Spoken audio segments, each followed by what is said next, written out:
Giornate importanti, no? Premi importanti, insomma la splendida cornice, e quindi giornate come queste ce ne vogliono. Certo, molto bella oggi, soprattutto la location che è una cosa veramente stupenda, direi, uno dei locali più belli che abbiamo a Genova.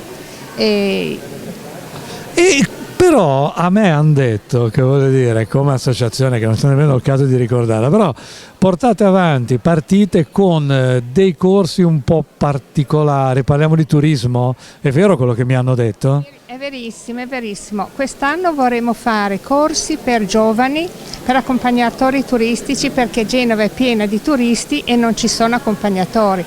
Oltretutto l'anno del Giubileo faremo aprire tutte le più belle chiese di Genova e accompagneremo proprio i nostri turisti o anche le persone italiane ma genovesi, qualsiasi persona venga a vedere queste nostre meraviglie, perché oltre al Palazzo dei Rolli abbiamo anche le chiese che sono veramente uno spettacolo. Assolutamente, vogliamo dare un'indicazione di servizio, chi fosse magari interessato? Ma sì, soprattutto nei giovani, a chi è interessato di mandarci il curriculum al CIF comunale, via 25 aprile 166, per eventualmente un'iscrizione a questi corsi. Insomma, correte numerosi perché di turisti col naso all'aria ce ne vediamo parecchi, e quindi insomma magari dare un'informazione attraverso il CIF può arrivare. Grazie per essere stata con noi.